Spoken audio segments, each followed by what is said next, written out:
What we ask for is peace and restraint as we continue to deal with these difficult situations. Father, we thank you for each and every one of us together here tonight. Grant by your grace. In Jesus' name we pray. Amen. Amen.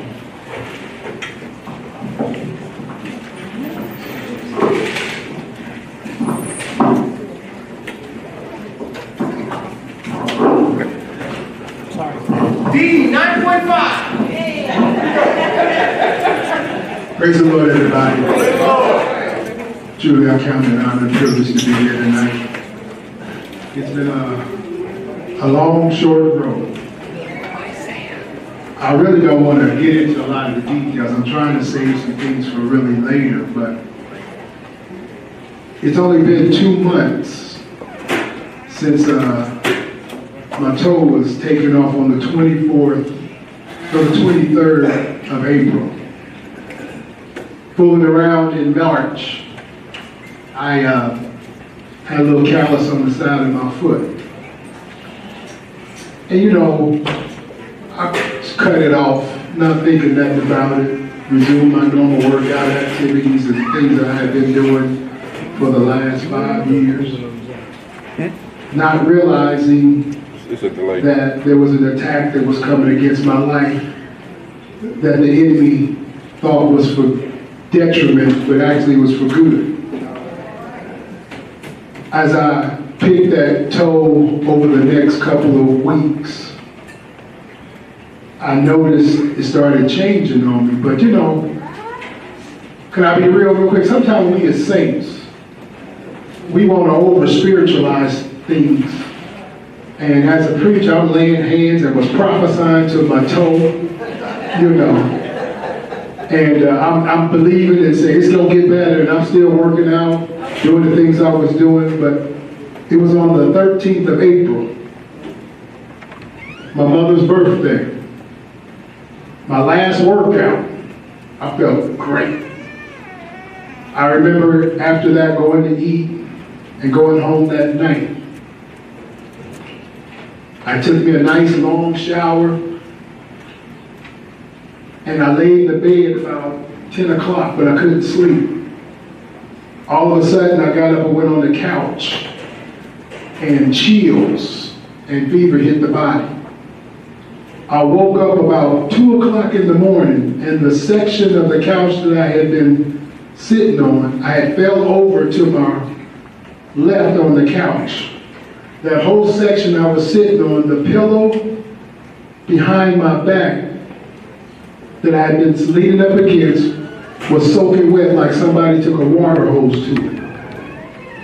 My clothes at the time when I woke up were bone dry. I ain't think nothing about it, Dr. Perry. I laid there for a little bit longer, and I got up, got me something to drink. I think I had some oatmeal raisin cookies. I ate a couple cookies. Then I went and got to my regular bed. But then that started a trigger in my body, because over that whole week, my appetite was gone. I would eat but not be hungry. I'd have fever and chills. I'd be in the daytime, be cold as ice on the outside, cold as ice on the inside, but hot on the outside. But I didn't really know what was going on. I was still prophesying and speaking things. Well, on that Wednesday of that week, after the week of the 13th of April, I said, well, Lord, if my toe don't get better, I'm believing and trusting you. On Monday, I'm going to the podiatrist. Sunday, I came to church, body was racking and fever. But you know how y'all saints do, and I did too. Y'all taught me well how we know how to hide behind that statement we make when somebody asks you how you doing. I'm highly favored and blessed of the Lord. People ask me how you feel. I'm doing great. I'm feeling good. Knowing good well I'm hurting in my body. That night I couldn't sleep because I looked down later that night. My wife didn't know anything. Didn't have a clue, because, you know, I'm thinking I ain't that bad, you know. I'm an independent person. I don't like to bother people. I'm going to do it myself. do whatever I got to do. But that night, I looked down and I said, no, I said, this ain't good. I went to the podiatrist right over here. Anybody need to go to the podiatrist, go to the High Desert foot and ankle specialist, Dr. Tommy Rowe. I went in for an appointment, show you how good God is. I go in for the appointment, I just called. I called one place right across from Burbs. They were going to get me in, but then they called me back and said, well, you can't come here today, but we know somewhere else you can go. And they recommended Dr. Tommy Rowe. I went in there. They saw me about half hour after I got there. I took off my shoe. He looked and he said, buddy. He said, what do you do for a living? I said, I'm a preacher. He said, y'all preachers. Y'all the worst patients ever. He said, well, I told him what I've been doing. He said, well, I'm going to tell you what you're going to have to do now. You need to go straight to the hospital because they're going to have to take your toe off. I put my shoe on. All the while I'm driving, wife didn't know nothing. I go to the office where she was working and I said, okay. I said, Angela, you're going to have to take me to the hospital. She looking at me. I said, they're going to take my toe off. You know how y'all females, she got there crying and boo-hooing. But then in the next breath, another spirit hit. I saw she was transformed by the power of rage, frustration, and anger. I'm sitting in the car saying, Lord, if she hits me, what am I supposed to do? But she didn't act up, so we go to the hospital. She calls my mother, my father. They come rushing out, my brother. Now, mind you, earlier the doctor told me, show you how God is good. He told me, when you go to UNM, this is the man that you asked for, that you tell them that you want to do your surgery. Now, I'm trusting somebody I don't even know. He said, but outside of myself, he's the best foot doctor, specialist surgeon in the state of New Mexico. And I said, well, this guy must be just bragging on himself, but you know. So I get there. I get admitted that Monday, late that Monday night. I'm groggy, I didn't know what was going on. My foot was smelling up the room. Bishop was sitting in there spraying and talking to me at the same time. You know, they took me in the next morning for surgery. I don't really remember anything other than them telling me, okay, you got to take off you change your clothes. I'm downstairs in the waiting area to get ready to go into surgery. I don't remember getting any shots, taking any medication.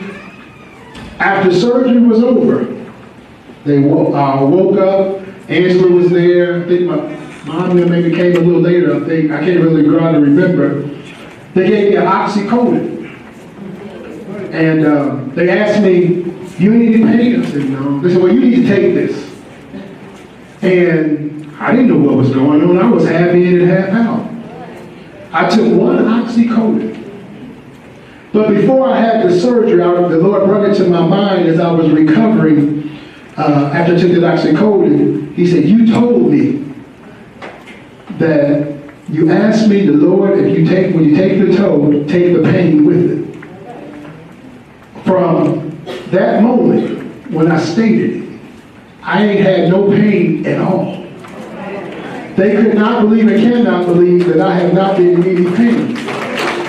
They tried to give me more pain medications. I'm laying in that hospital bed. There was no pain. I was just in discomfort because I was looking down and like, oh man, what you gonna do?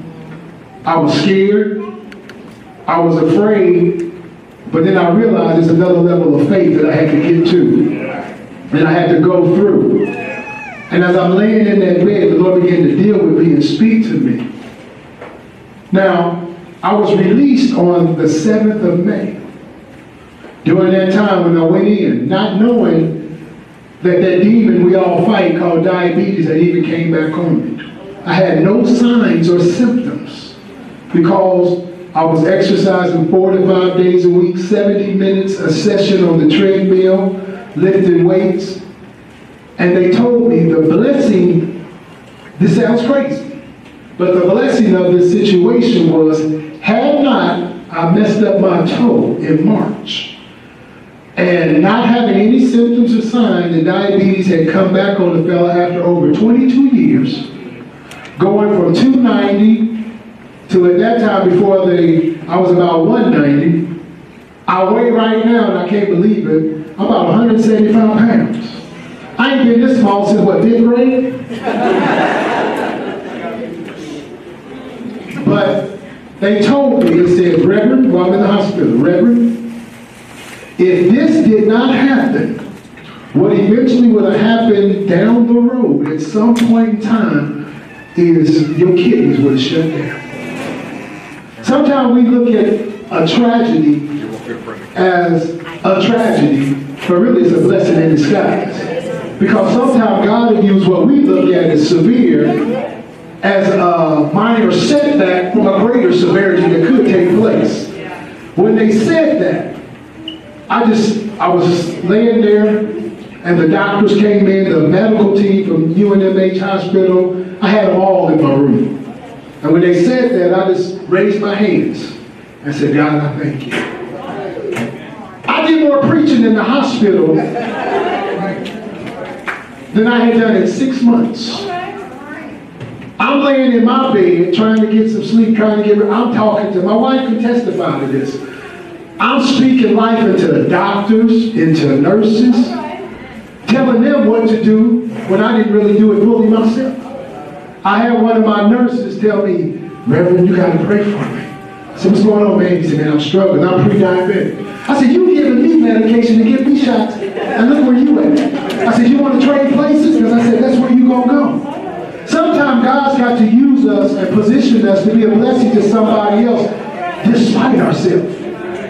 And as I laid there, I said, God, I thank you. Let me wrap this thing up into the word. 2 months after my toe was cut off, on the 24th of April rather, they put the wound back on my foot. I had to lug that thing around in the hospital. That wound back in the hospital was nothing like the one y'all saw me with here for a few times. It was about 10 pounds. I'm laying there hopping. My wife is mad at me because I'm not going to be an invalid and let people just think they're going to do for me. I'm independent. My name is Damon Shelby. My mama taught me at 10 years of age, you may not never get married. So I'm going to teach you how to wash clothes, how to cook, how to be an independent man. That mentality at 54 and a half years old is still here today. My wife was hot and heated. We in there in the room at the hospital. I get up to go to the bathroom. She found me. I said, you can sit on down. I don't need you. She gets mad. The Hispanic blood, nature, Tina, rolls up. I said, oh Lord, I only got 1 foot. I said, I can't run and I can't swing, so Lord, you're going to have to protect me. But through the process, I thank God that she's been right there. She's been a help. But 2 months after they put the wound back on, 2 months later, they took it off. I made a declaration in the hospital. I said, when I leave here, I said, before July, I'm going to be off insulin. On the 27th of June, they took me off insulin. Now, when I left the hospital, the vial of insulin they gave me, I went home, I was doing 13 units in the morning and 8 units in the evening. A week later, they dropped me back. They kept dropping me back. So when I ended up, I was doing 5 units in the evening, in the morning, and 3 units in the afternoon. They took me off all insulin. I said, God, you good? My next thing is, I told him, I said, well, I want this wound back off. This is before the insulin. And I said, this thing is coming off. He gave me a test of it. You know, sometimes God will test you and allow you to see how it will be without something that you may think you desire, that you want, or that you think you may have to have. He took it off for 3 days. I was in heaven. And when they put it back on, I was discouraged. But I said, okay, Lord, this will give me more determination to do what I got to do. When they took that sucker off, it was all heaven.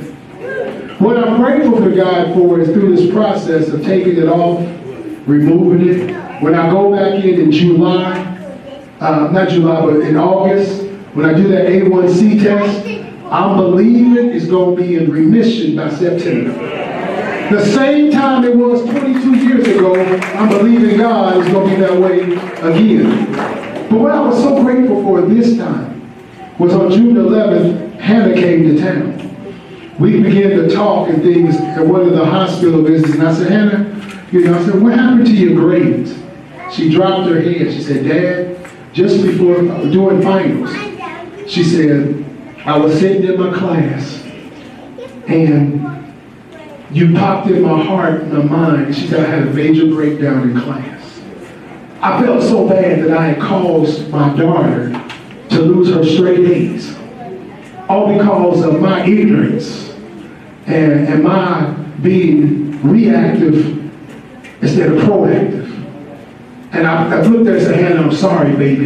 She said, that's all right, Dad. I'm just glad that you're alive and you're okay. But during this time that she was here, every session when we would go to the podiatrist, the hospital, she would go and she would look at the foot, she would take pictures, send them to Angela, and she would be like, Dad, it's getting smaller and smaller.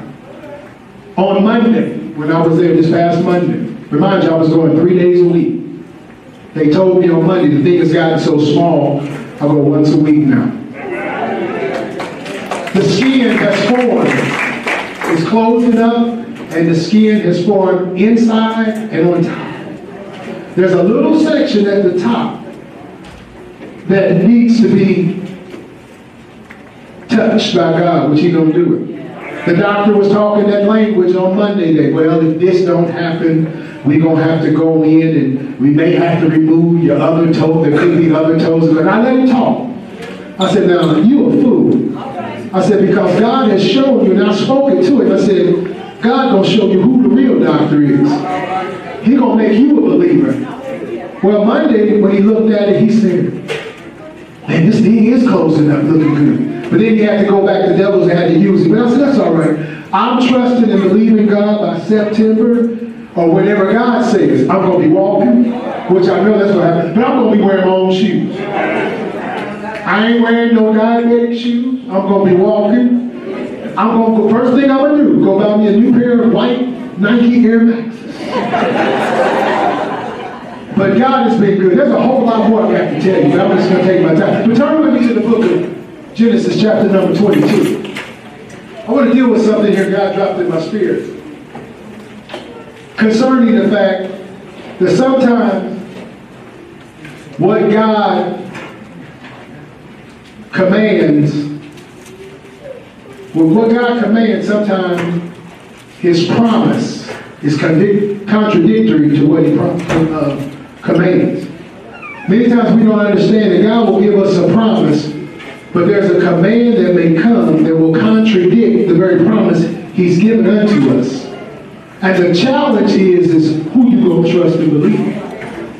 Because when you get into this 22nd chapter of the book of Genesis, it says, and these things came to pass after it came to pass after these things, that God did tempt Abraham. And said unto Abraham, He said, behold, Abraham did, I am here. It's interesting here that how, just in this one verse, my mind began to reflect back, how God sometimes, after you've had a severe test, He'll bring an even greater test.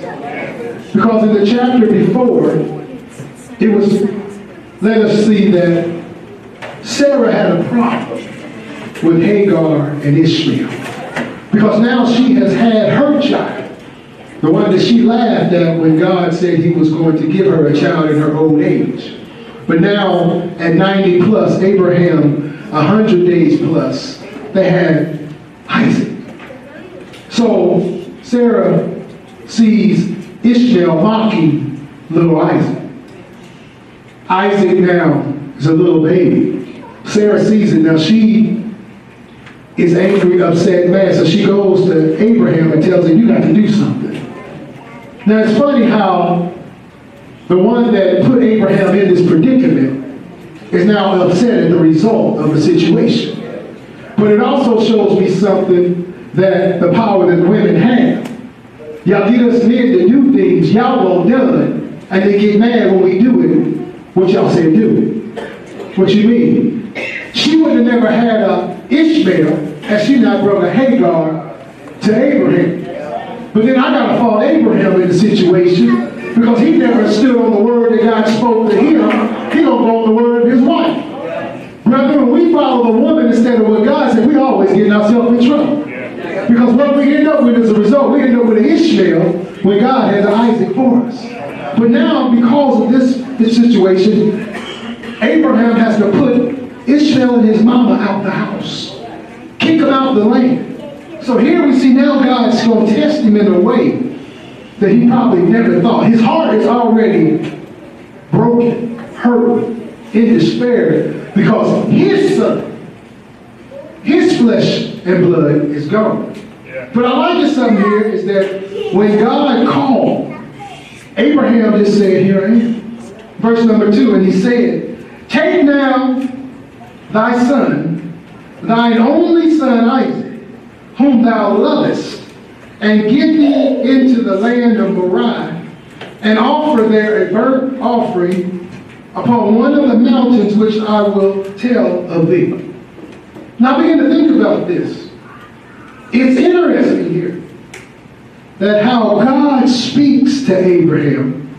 Abraham immediately acknowledges God. But now God challenges Abraham to do something that I know Abraham had to question within his mind, but he never speaks up.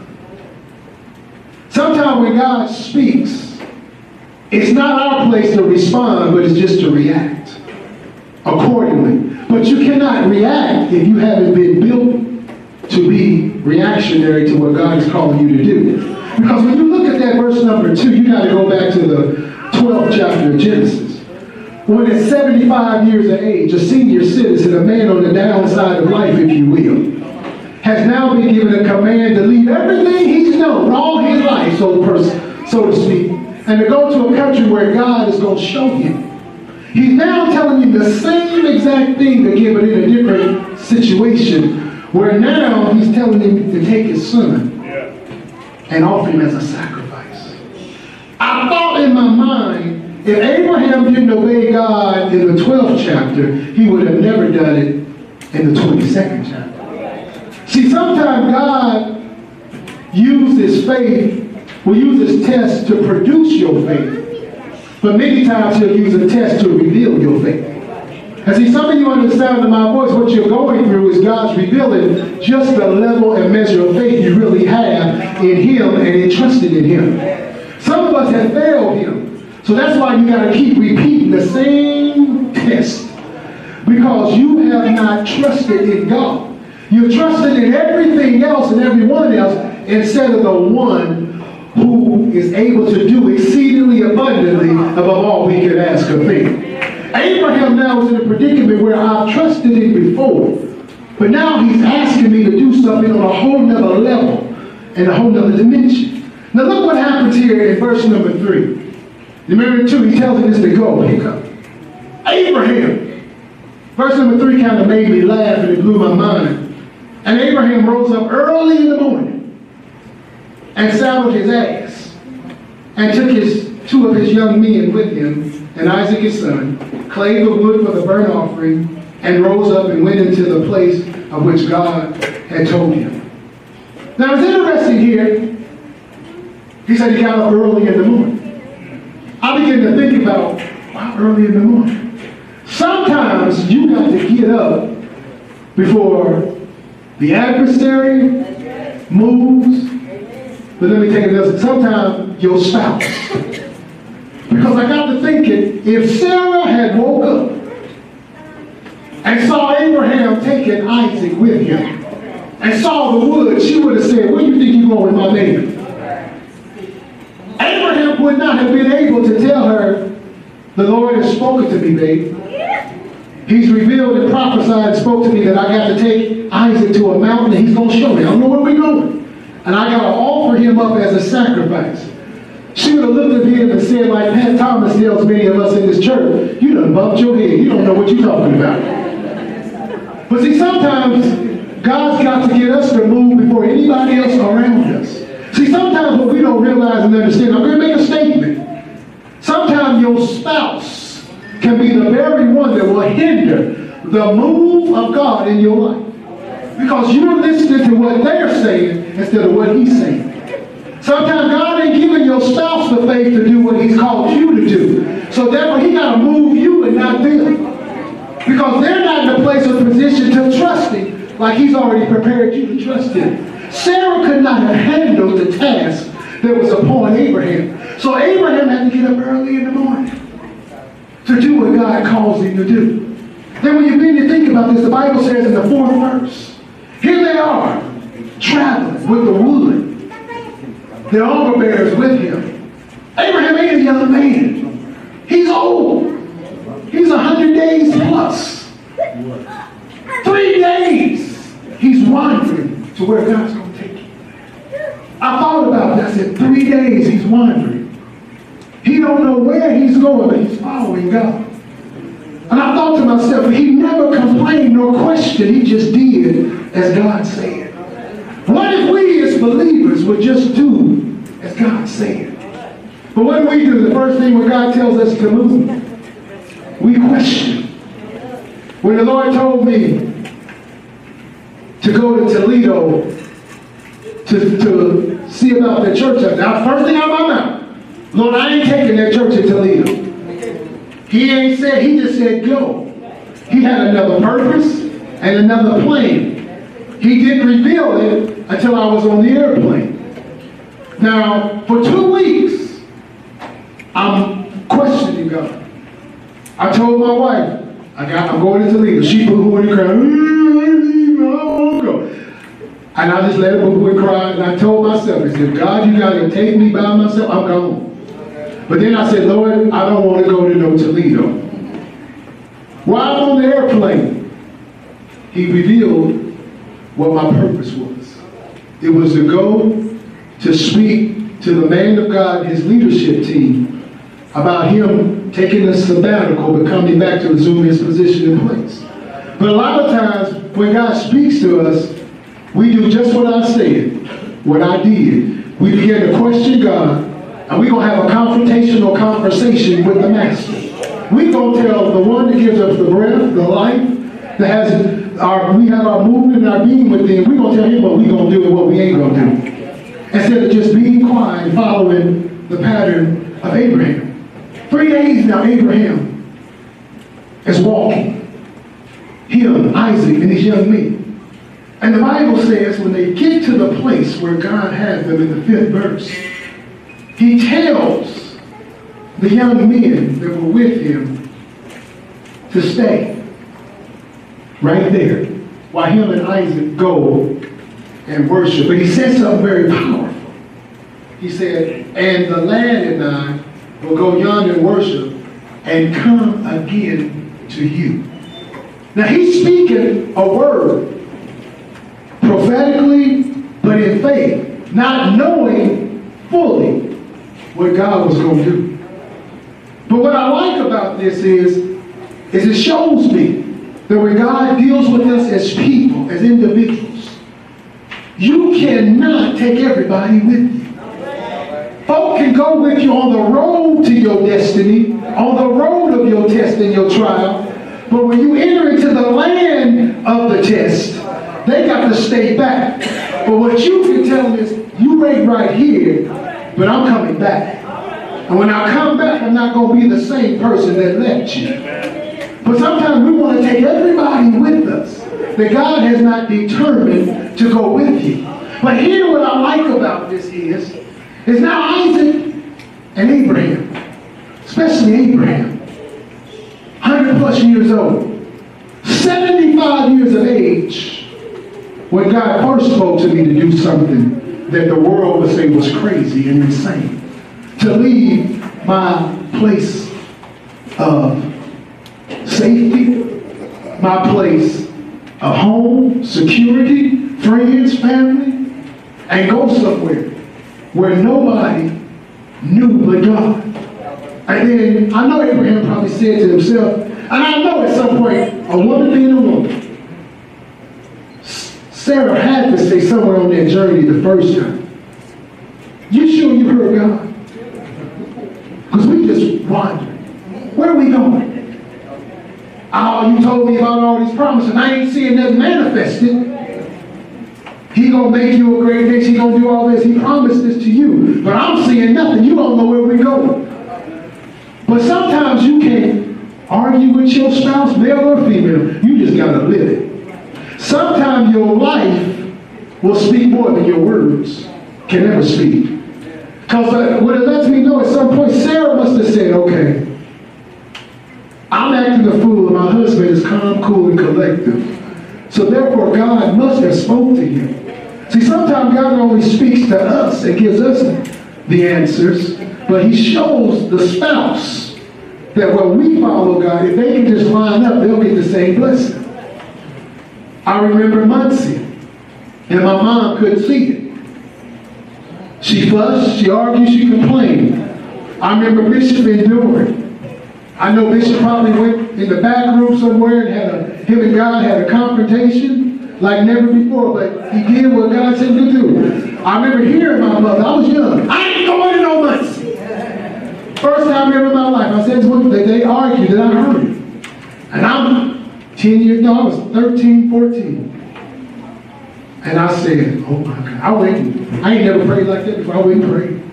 I said, I can't be without my mom and my daddy. But I've learned through that process that sometimes God's got to use the head of the house to be the example and do the work that God's called him to, even though the rest of the household may not get it, but we'll get it after a while. Abraham now, here's going. But now what we find out here is now Abraham is conflicted because God spoke to him and told him that I'm going to raise up an heir out of you. I'll build a nation out of you. The nation that he may have thought was coming was Ishmael. But Ishmael was gone. He had to send him away because that's not who God wanted to be the heir of Abraham. So he had to send him away. But as a father, his son, whom he loved, but Sarah hated, she had no love for Ishmael. She was the reason why Ishmael came into fruition. But she was the flesh acting and not the spirit of God. So Abraham had to now acquiesce under the voice of the God to do what Sarah said. As God told him to do, he puts them out. But now here's Abraham. What do you do when God gives you a promise? But he commands you to destroy, to kill the promise that he said was going to be your heir. How many of us has God challenged with the promise he gave us, but he commanded us to do the opposite of it? Can you imagine you now taking your son who was not a baby? Isaac was early, late teens, early young adult. He was a grown man, if you will. His daddy and him were walking. Isaac ain't no dummy. What does he say here? Dad, we got the wood, we got the fire, but where is the sacrifice? Now, Abraham, what did he tell him? God will provide. Now think about the challenge now. Isaac was the one that was promised life for Abraham, for the seed. But God now commands him, and he demanded him that Isaac was to die. Now how do you, as a man, as a person, forget being saved, forget trusting and believing in God, but now the very promise that you waited 25 years for, the child of your old age, the child that you never thought you had, the child that your wife laughed about, that God named him Isaac because it meant laughter, that now God had promised you a seed, an heir. The one that was going to be birthed for many nations was going to rise up out of you through him. Then now, not only do you got to take him, first you got to kill him. But then you got to offer him up as a burnt offering. So now I got to kill my son. And I got to burn him. But I got a promise that he was supposed to live and not die. How do you reconcile a contradictory statement like that? What do you do? What do you do? Because the natural man and the devil is raging all alone. But if Abraham had not been prepared for the situation, he could not have done what he was about to do. Think about it now. He prophesied to the young alpha bearers, if you will. Y'all stay right here. Me and Isaac, we going up here. We're going to worship. But we coming back. The lad and I, we coming back. He speaks prophetically. He's speaking, declaring, decreeing the things that weren't as though they were. That we gonna come back. He's letting us see faith on another dimension.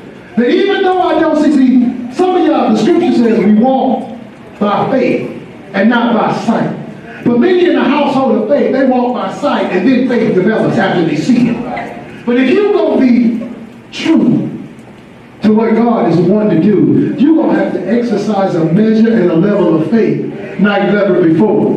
What do you mean? I'm walking and talking when I'm walking.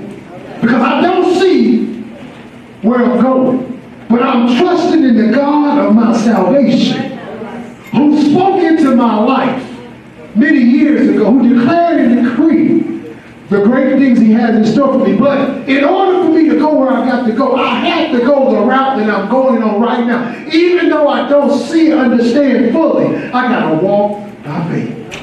Abraham is walking by a level and a measure of faith like never before.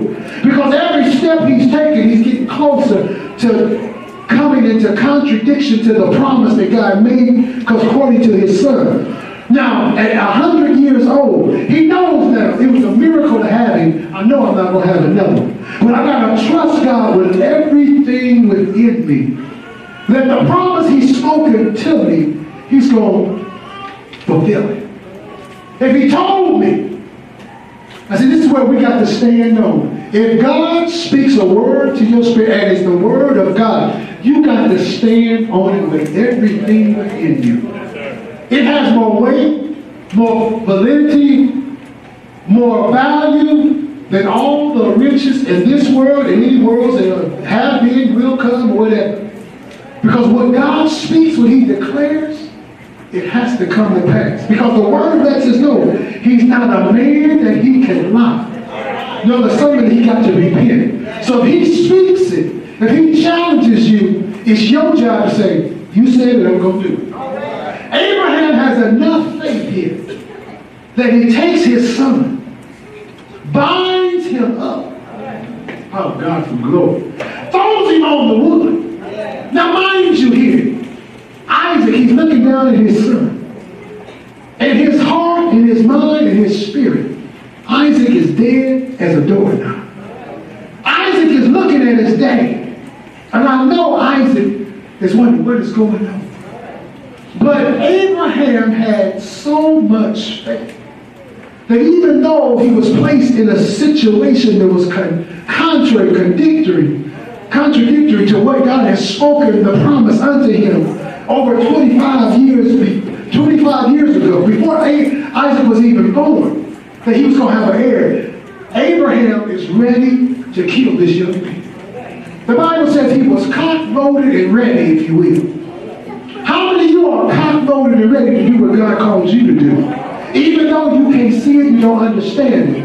But the promise has been given. Are you going to go by what you see, or are you going to go by what God has told you to do? Are you going to go by what you know he's capable, able to do, because he's already done it? Why? God never takes you nowhere you haven't already been. But the problem is we get caught up in the situation, so I can't get my mind off of what he's called me to do now.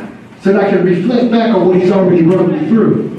Abraham has already been in this predicament before. It's just another level of the test of his faith that God wants to reveal to Abraham, that whatever I call you to do, you can do it because you've already done it before.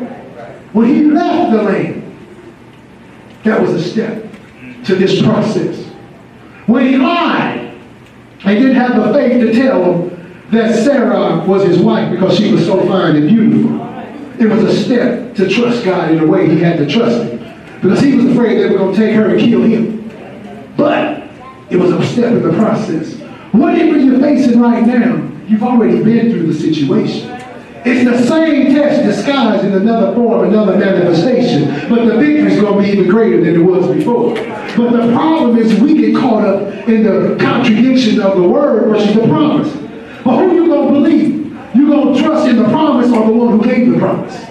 See, some of you are trusting the promise and not the promise. So, see, I ain't got to worry about the promise, because I'm trusting the one who is the promise.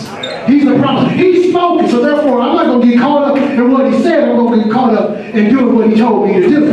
Because I know if I do what he says, everything else is going to fall right in. Here Abraham, ready, locked, loaded.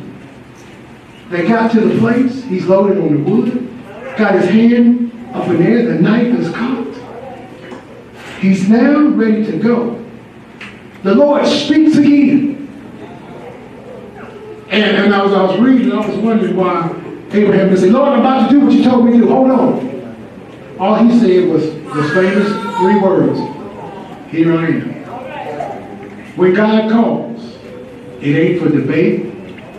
It ain't up for discussion. It ain't for arguing. It ain't for, Lord, get back with me next week. It ain't for, okay, Lord, can we this, can we that? It's just to say, Lord, here am I. And I began to think about this thing and just to see Abraham. The church is in need of some Abrahams. Some folk that are really going to do the work and the will that God has called us to do. We need some Abrahams who are going to say, when the Lord calls, here am I. The call has been given to go out to the hedges and the highways and compel men to come. But many of us have gotten comfortable in the 4 walls of the household of faith.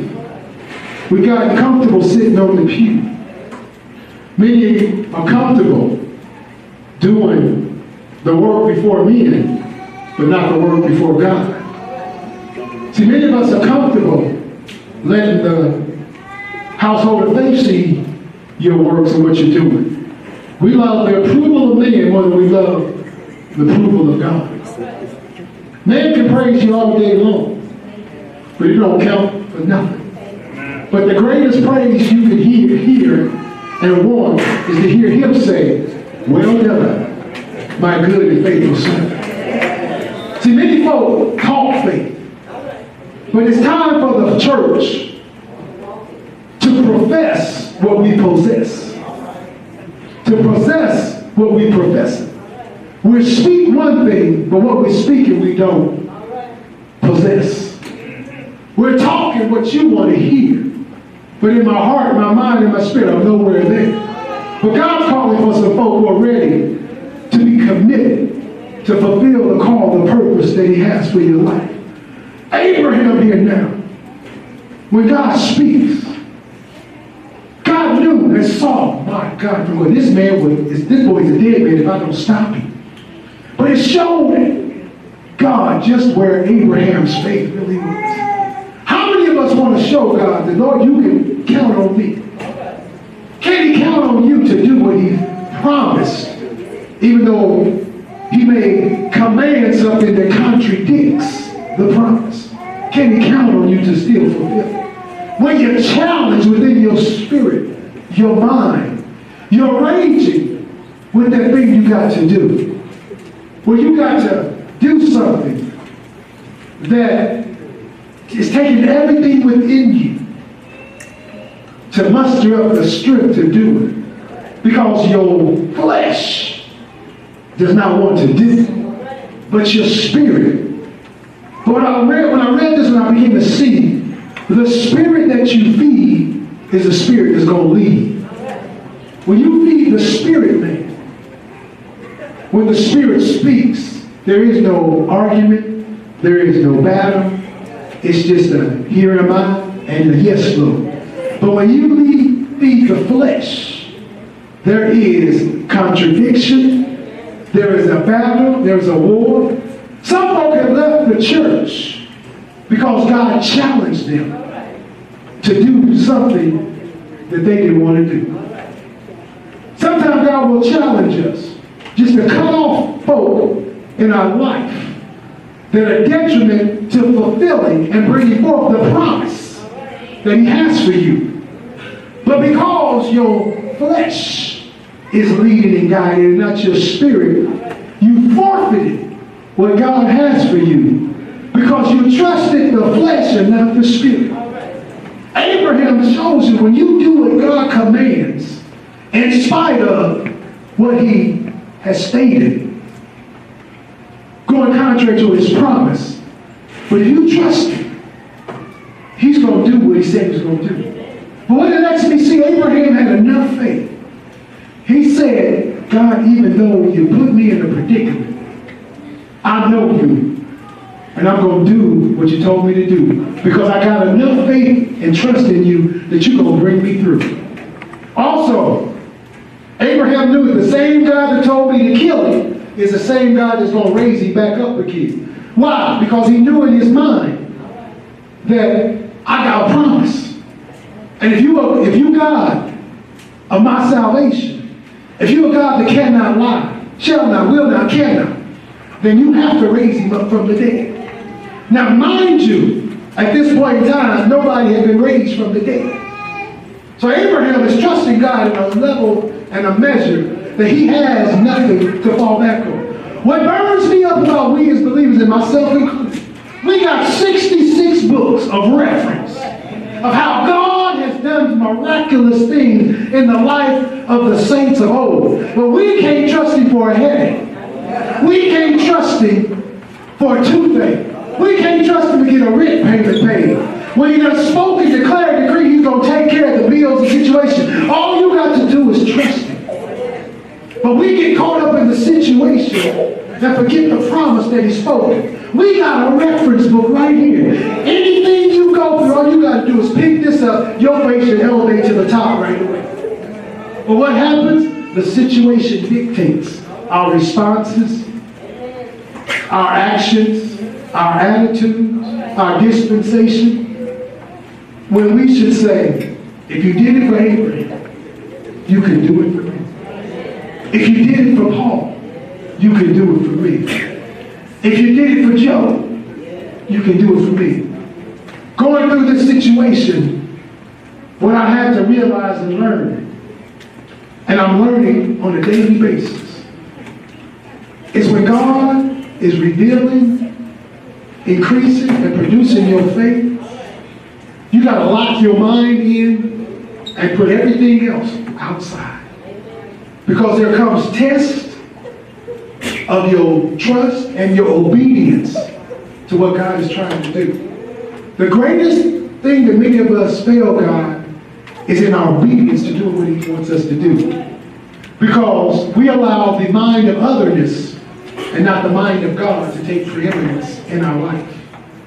Abraham had to block out everybody else. The thought, the concept. He even had to block out in his mind seeing his son. I believe with everything in me that Isaac was there in body. I mean, Abraham was looking at something else. I think as he had that knife raised up, he's looking and saying, God, bless this young man.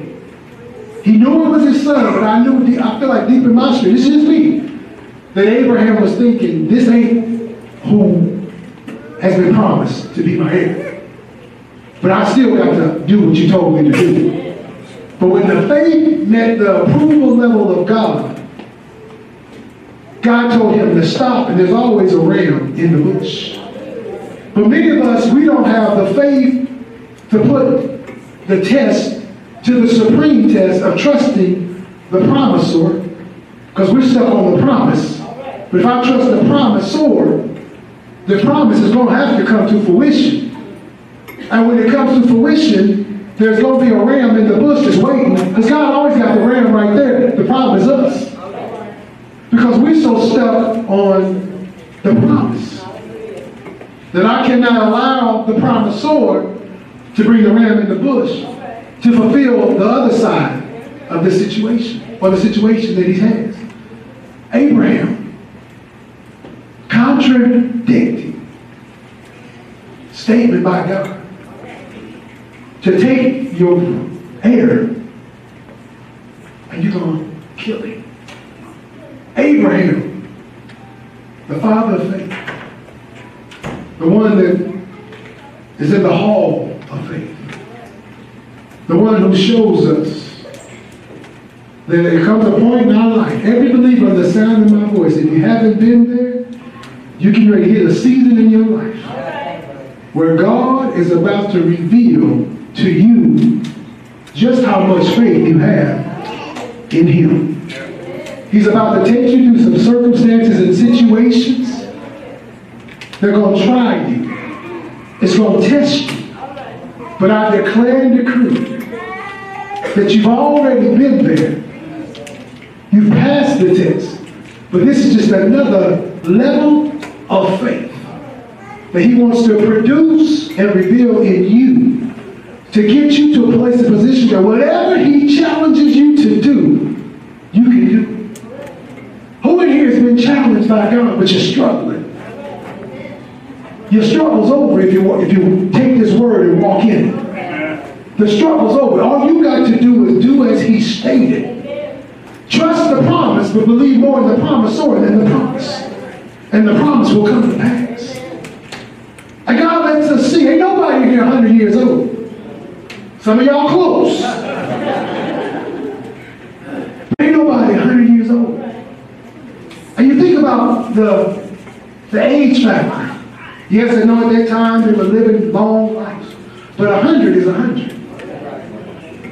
And think about how God is going to challenge a man at 100. After he had already blessed him in one respect, now he challenged him in another respect. He done blessed him to have a child when Abraham thought, man, I'm old. Myself is gone, dead, died, buried. Sarah laughed, how can I have pleasure at an old age? God can do the impossible. And will do the impossible to make believers, first out of the individual, and second, those around. See, sometimes God's got to do a work within us to manifest to others outwardly. But the major work was within us. And then once he does it within us, and we see it, then we take our faith to a whole other level. Because the hardest thing for the believer to do is really trust in what God wants to do in their life. Because we get caught up in trying to understand. It's not for you to understand. It's for us just to have the faith to believe that whatever he calls me to do, I'm going to do it. Because if he said it, it's got to come to pass. And if he put me up for the test, I've already passed the test. I just got to walk it out.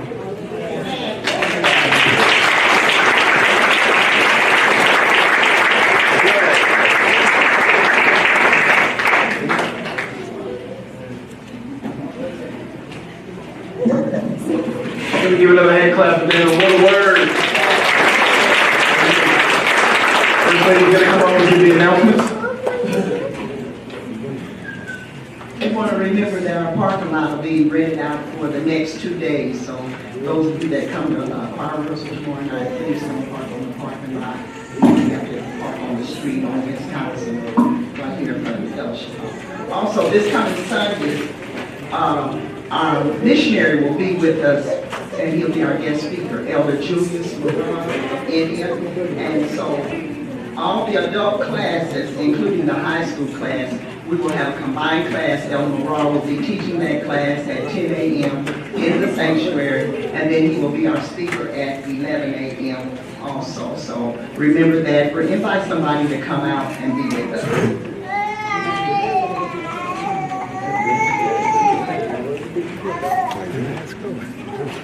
Please remember your offering tonight. You got envelopes if y'all need it.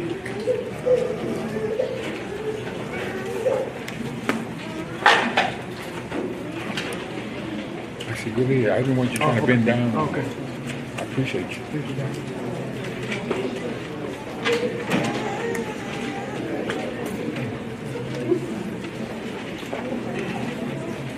Bishop will be back Friday evening. He's probably bowling on Sunday. So please come out. I got to beat him. I got to show up this Sunday because I promise. He's talking noise. The elder abuse charge put on me. Did you bring the basket? I had me something good for you. You got jack. If you'd like to come up and place the offering, you're going to have to take it.